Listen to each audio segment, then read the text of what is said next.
Eh oui les amis, on avait dit hein, on connaît le film, on connaît le scénario, il y a eu l'épisode 1, 2, 3, 4, 5, 6, 7, 8, 9, 10, 11, 12, 13, 14. Il y a eu le 15e ce soir, bravo au Real Madrid pour sa Ligue des Champions.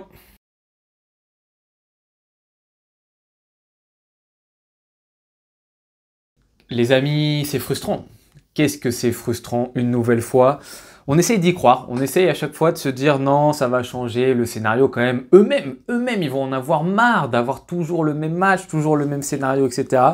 Non, ils kiffent, en fait ils kiffent ça, ils adorent nous laisser une petite chance, un petit espoir à chaque fois de se dire non, là cette fois-ci ça va quand même pas le faire. Là cette fois-ci ils ont attendu la 65e minute de jeu pour commencer à allumer le moteur.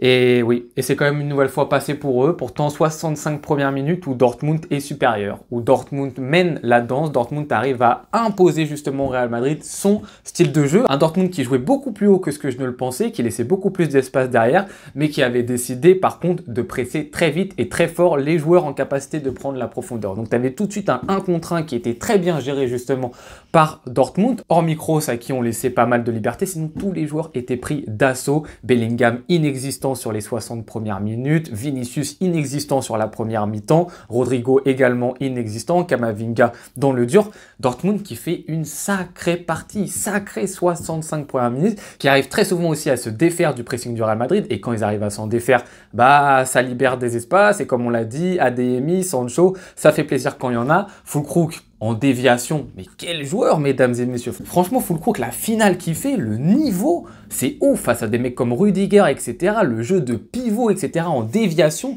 magnifique. Et tu as des occasions, tu as un poteau de Füllkrug, tu as deux occasions d'Adeyemi énormes, le 1 contre 1 qui est raté par Adeyemi. Après bon, tu as Courtois en face, mais pour moi c'est Adeyemi qui rate.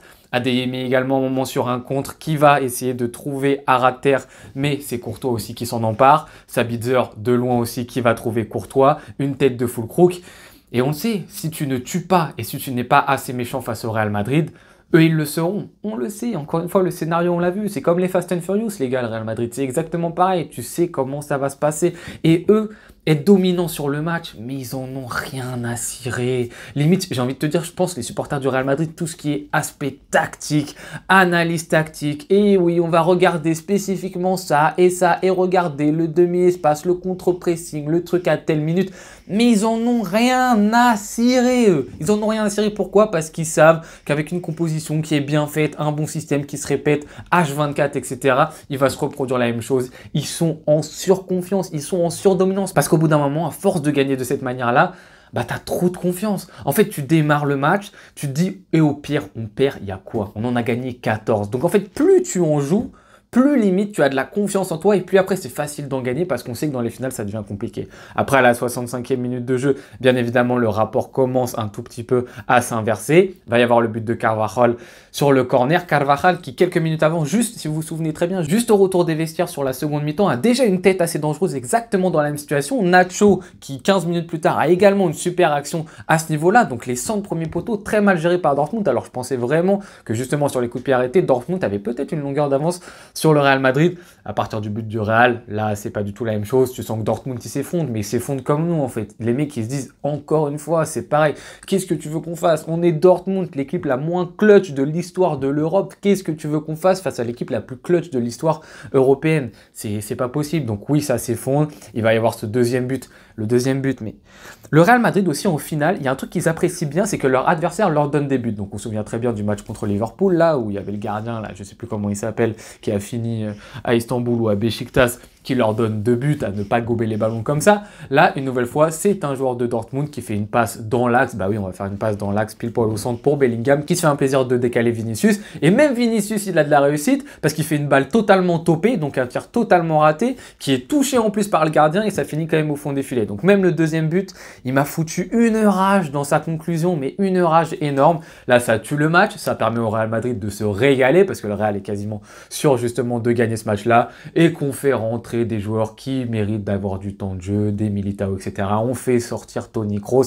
Bon, Toni Kroos, belles images quand même. Voilà. Moi, c'est un joueur en tant que supporter du Barça. Toni Kroos, ça fait partie des joueurs de l'équipe adverse que je respecte énormément. Joueur à la classe énorme, qui a jamais manqué de respect au FC Barcelone ni à ses adversaires. Un joueur d'une beauté, d'une élégance fabuleuse. Toni Kroos, c'est un des joueurs, je pense, hein, pas que pour moi, mais pour beaucoup de supporters du Barça, qui fait partie de nos top joueurs du côté du Real Madrid. Donc vraiment des belles images pour sa sortie. Ça, c'était le côté qui faisait un peu plus plaisir. Ensuite, tu as les joueurs, voilà, tu les connais, ils vont rigoler sur le terrain. Vinicius qui se fait un plaisir de rigoler, etc. Après, encore une fois, il a le droit, il le mérite. Il a quand même fait une deuxième mi-temps beaucoup plus intéressante que la première. Carvajal aussi qui commence à se rigoler. Lui, par contre, j'ai un peu plus de mal avec lui. Carvajal, c'est un joueur, j'ai du mal. Voilà, sur la personnalité, c'est compliqué pour moi. Et voilà, le Real qui se fait plaisir sur ces dernières minutes-là et qui va gagner sa 15e Ligue des Champions, les amis. 15e Ligue des Champions, 6 sur les 10 dernières années. 6 sur les 10 dernières années. C'est un truc de malade mental. Alors, bien évidemment, il y a eu le triplé absolu. Il y a eu cette Ligue des Champions que tu as gagnée grâce à Karim Benzema et grâce à des matchs, toujours à des retournements incroyable, c'était du n'importe quoi, etc. Et là, encore une fois, une Ligue des Champions qui, en fait, dans la globalité, n'est pas du tout déméritée. Hein. Encore une fois, ils ont battu le favori qui était Manchester City. Alors, d'une manière qui n'a pas plu à certains, etc. Mais ils ont fait le dos rond sur le match retour et ça leur a servi. Le Bayern Munich, un Bayern Munich très amoindri quand même et qui n'est pas le grand Bayern Munich, mais tu les as battus aussi à la loyale sans problème. Et cette finale, pour moi, c'est limite l'un des matchs les moins bien maîtrisés du Real Madrid, hein, finalement, parce que tu as 2/3 du match qui sont pour Dortmund. Mais encore une fois, tu ne tues pas le Real te tue. Voilà, c'est toujours la même danse, c'est toujours la même chose. Et maintenant, j'ai envie de vous dire, enfin, la saison est terminée. Pour nous, supporters du Barça, ça aura été long, jusqu'au bout. Là, on ne jouait même pas ce week-end, mais ça a quand même été long. Voilà, on finalise cette saison par une victoire du Real en Ligue des Champions, donc on les voit heureux. Nous, encore une fois, ça nous rend encore plus tristes sur cette année qui était vraiment catastrophique du côté des supporters du Barça. L'année prochaine, pour le Real, il va y avoir un petit truc, c'est l'arrivée de Mbappé. Donc, il faudra en parler, on en parlera sur la chaîne. Ça va pas être simple que ça hein, pour Kylian. Il arrive sur une équipe qui a gagné 6 Ligues des Champions sur les 10 dernières années. Si ça se passe mal, alors que lui est arrivé et que tout se passait bien sans lui, va y avoir des débats. Mais voilà, en tout cas, bravo quand même au Real Madrid, il faut le dire, tu gagnes une Ligue des Champions, encore une fois, qui n'est pas déméritée. Après, ça ne veut pas dire pour autant que le Real est impeccable et que le Real joue un jeu parfait et qu'il n'a aucun défaut. Le Real en a, le Real continuera à en avoir, il va falloir savoir en profiter. Mais ça vient quand même remercier et ça vient féliciter une gestion sportive du Real qui est aussi très bien réalisée. J'en parle pas très souvent, mais toujours cette idée de remplacer un petit peu des légendes par du sang neuf, etc. Et ça se régénère et t'inculque cette idéologie de la gagne, cette mentalité de la gagne en faisant ça. Kroos s'en va, c'est pas grave, il y a un Camavinga qui prendra la relève. Quand Modric s'en ira, il y aura un autre joueur qui prendra la relève. C'est toujours très bien fait, c'est toujours intelligemment fait. Et justement, cette direction sportive qui est bien faite, ça a permis au Real de revenir vraiment sur le devant de la scène parce que quand même, il y a une période à peu près, on va dire vers moitié des années 2000 jusqu'à la décima 2014 qui a été un peu une période très compliquée pour le Real Madrid en Ligue des Champions. Mais ils ont réussi avec une nouvelle planification à très bien faire les choses. Donc pour ça, bravo. Bravo pour cette Ligue des Champions, les amis. On se retrouve l'année prochaine avec, j'espère, un Barça plus fort quand même. Ça va être plus marrant pour nous deux. Ça serait quand même intéressant déjà, ne serait-ce qu'en Liga, d'avoir deux clubs qui s'affrontent. Et en Ligue des Champions, voilà, s'il vous plaît, arrêtez les amis. C'est bon, on connaît le film, on l'a vu. Voilà, c'est bon, on l'a vu, on le connaît vraiment par cœur. Donc vous pouvez un peu changer le scénar, etc. Changer certaines choses. S'il vous plaît, ça nous ferait plaisir. En tout cas, les amis, merci beaucoup. C'était la vidéo qui parachève cette saison sur la chaîne. On se retrouve très bientôt pour une nouvelle vidéo dès la semaine prochaine. Je vous souhaite bonne journée ou bonne soirée en fonction de quand est-ce que vous la regardez. Ciao.